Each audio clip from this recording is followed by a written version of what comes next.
नमस्कार, मैं सचिन दुबे। आप सभी दर्शकों का इंडियन सिटीजन टीवी में स्वागत है। कोरोना काल की वजह से 25 महीनों से जो महासभा मीरा भाईंदर महानगर पालिका की हो रही थी वो ऑनलाइन हुई, लेकिन आज मीरा भाईंदर महानगर पालिका ने सभी नगर सेवकों के साथ ऑफलाइन बैठक बुलाई, जिसमें सभी नगर सेवक मीरा भाईंदर के जो है वो मौजूद रहे और महासभा ली गई।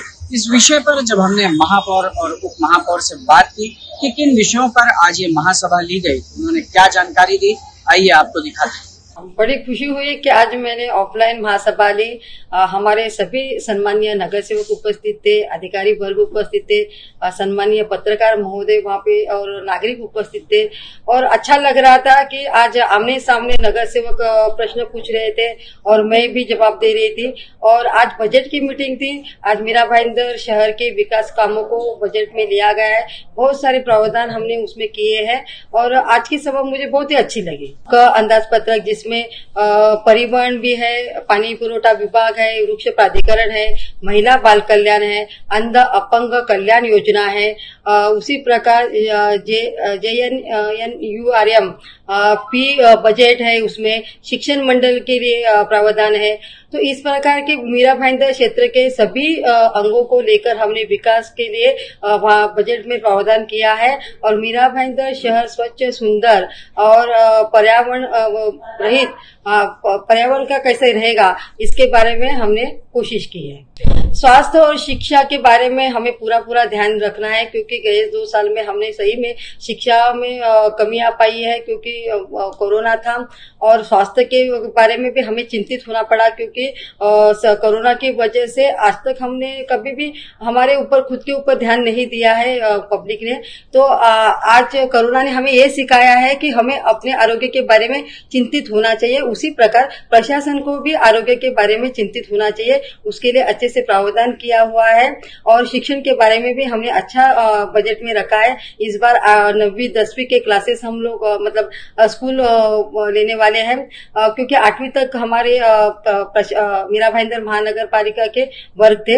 अभी 9वीं 10वीं के वर्ग भी बढ़ेंगे। उसके लिए अच्छी शिक्षा हमारे बच्चों को करने के लिए digital classroom, projector, smart TV ऐसी चीजें स्कूल में हम देंगे ताकि बच्चे अच्छी तरह से पढ़ सकते हैं। जरूर हम 1-2 स्कूल में हमने विजिट किए थे, उसमें हमने ये देखा कि वहाँ उस जगह पे बहुत बच्चे कम है, जैसे कि उनकी पट संख्या 15 है, कहीं पे 20 है। तो ऐसे बच्चों के लिए इतना बड़ा स्कूल बना के वहाँ पे इमारत रखने से अच्छा है ऐसे 2-4 स्कूलों को इकट्ठा करके, वहाँ के टीचर को इकट्ठा करके उनके लिए हम बस की सुविधा देंगे, तो एक ही इमारत में वह सभी स्कूल चल सकती है और बाकी जो इमारतें खाली होकर वहाँ पे अन्य सुविधा वहाँ पे नागरिकों के लिए दे सकते हैं।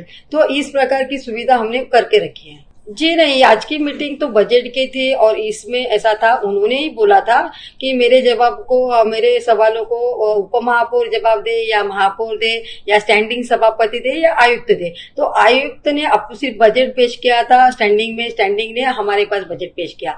तो आज की दूसरी विषय थे नहीं, तो जो उनके सवालों को हम जवाब दे। और रहा सवाल, फिर भी मैंने उनको आदर करते हुए मैंने उप महापौर जी को बोला और उप महापौर जी ने उनके सवालों का जवाब दिया था। उनको क्या लगा क्या मालूम, वो धड़ाक से उठ गई और उसके साथ साथ उनके पक्ष के लोग भी उठ गए और हल्ला मचाने लगे। तो ऐसे नहीं होता है। जब आप एक जगह पे आप बोलते हो कि जवाब दो, एक जगह पे जवाब सुनने के लिए आप तैयार नहीं है, तो ये दुहेरी भूमिका आपकी नहीं होनी चाहिए। जबकि आप नगर सेवक भी हो, सम्मानीय आमदार भी हो, आपको तो पता होना चाहिए कि कैसे सभागृह में कामकाज होता है और आप सीनियर भी हो, महापौर भी रह चुकी हो, तो ये सभी बातों को आपको ध्यान देना चाहिए। देखिए, उन्होंने लड़ाई करने के पहले ही हार मान ली, तो उसके लिए मैं कुछ नहीं कर सकती हूँ, क्योंकि वो सम्मानीय आमदार 145 के 46 के दोनों ने मुझे लिखित स्वरूप में पत्र दिया था कि आप महासभा का ठहराव करके दो, हम ग्वाही देते हैं कि राज्य शासन से हम आपको उसके पास करके देंगे और मीरा भाईंदर क्षेत्र के जितने भी 500 स्क्वायर फुट के जो घर है उनको हम माफी करेंगे। और उनके कहने के ऊपर मैंने महासभा से ठहराव करके दिया और ठहराव में हमने ऐसा नमूद किया था कि राज्य शासन हमें अनुदान दे ताकि हम मीरा भाईंदर शहर को टैक्स में माफी दे सके। अब हमारी मीरा भाईंदर महानगर पालिका है ड वर्ग की महानगर पालिका, हम इतने हमारे पास बजट नहीं है कि ताकि हम पूरे मीरा भाईंदर क्षेत्र के 500 स्क्वायर फुट के घरों को माफी दे सके। तो मुझे आशा थी कि राज्य शासन के पास मेरे आमदार जाएंगे और वहां से वो बजट पास करके मतलब वहां से वो अनुदान लेके आएंगे, मगर उन्होंने राज्य शासन के जाने के पहले ही यहाँ पे हार मान ली, तो उसके लिए मेरे पास कुछ शब्द ही नहीं बचे हैं अभी। 2 साल के बाद क्या, हाँ, जिस तरीके से हमारे सभागृह नेता प्रशांत दलवी जी ने कहा था कि 24 महीने और समथिंग कुछ 3 दिन या 25 महीने कुछ दिन के बाद ये सभागृह ऑफलाइन रखी गई थी, इतने समय तक वो ऑनलाइन ही चल रही थी। और आज जो सभा रखी गई थी वो सिर्फ और सिर्फ विशेष महासभा थी जिसका मेन उद्देश्य था बजट।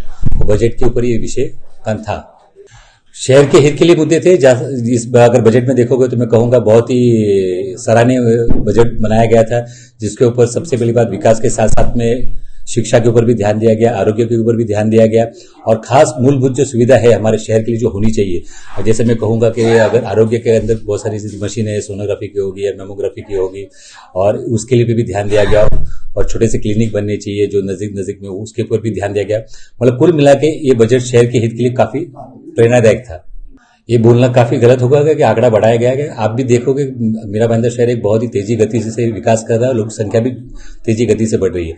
अगर लोक संख्या अगर तेजी गति से बढ़ रही है तो इसका अर्थ है कि यहाँ पे काफी विकास हो रहा है, और वो भी माध्यम चाहे वो शहर के रूप में हो, चाहे वो फिर किसी विकासक की बिल्डिंग के रूप में हो। अगर वहां पे बिल्डिंग अगर बढ़ती है तो लोगों के आने की संख्या भी बढ़ती है। अगर बिल्डिंग अगर बढ़ती है तो कहा ना कहा हमारे उत्पन्न का सूत्र भी बढ़ता है। अगर उसमें 2 प्रकार के उत्पन्न के सूत्र आते हैं बिल्डिंग अगर बनने से। एक तो हमारा होता है कि जो विकासक जो बिल्डिंग बनाता है उसके माध्यम से हमें जो रेवेन्यू मिलता है वो, और दूसरा टैक्स के माध्यम से। तो जिस तरीके से अगर टैक्स और ये दोनों विकासक के माध्यम से, महापालिका जो टॉल प्लानिंग के माध्यम से हमें मिलता है उत्पन्न सूत्र, उसके वजह से खर्च का माध्यम भी बढ़ाया है। गीता जी ने टैक्स के बारे में सवाल नहीं किया था। गीता जी ने ये कहा था कि बारी थी या उनका जब कहने का समय था तो उस समय उन्होंने क्लेरिफिकेशन में अपना व्यक्तव्य में ये कहा, जो मराठी में है, जो मैं आपको कह के सुनाना चाहूंगा।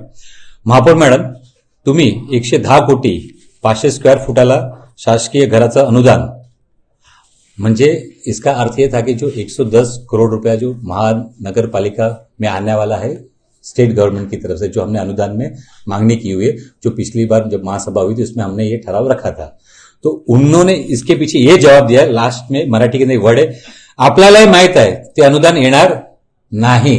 तो मैंने उनका क्लियरिफिकेशन दिया, और उसके बाद में लोगों को भी पता चलना चाहिए, जब वो लोक प्रतिनिधि होने के बावजूद अगर ये कहते हैं और या लोगों को गुमराह करते हैं कि उनको ही पता है कि पैसा आने वाला नहीं है, तो मतलब उनको कहीं ना कहीं अपने सरकार पे विश्वास नहीं है, या फिर मैं ये कहूं उनको पता है कि अगर पैसा नहीं आने वाला था तो लोगों को गुमराह क्यों किया गया 500 स्क्वायर फुट का फोगट कीजिए करके। तो ये बात थी जो उन्होंने किया था स्पष्ट, उसका खुलासा मैंने महापौर मैडम के आज्ञा के अनुसार बाद में लोगों को और आपके माध्यम से लोगों को मैंने जानकारी दी। जिस तरीके से आपको याद होगा कि इस मीरा भाईंदर महानगर पालिका जो भी लोग रहते हैं, यहाँ के जो नागरिक रहते हैं, सबसे पहले हमने ये मांगनी की थी कि कम से कम जो मूल कर है उसमें से 50% छूट दी जाए। ये हमने जो मांगनी की थी उस पर उन्होंने मूल कर को 50% छूट न देते हुए इन्होंने कहा कि 100% छूट मिलना अनिवार्य है। उसी विषय पर उन्होंने मांगनी ये की, जिस तरीके से मुंबई में भी हुआ था कि 500 स्क्वायर फुट के लोगों के घर को छूट दी जाए, उसी तरीके से वो मूल मुद्दा लेते हुए यहाँ पर इन्होंने मांगनी की, और उन्होंने कहा कि भाई हमें 500 स्क्वायर फुटों के लोगों को भी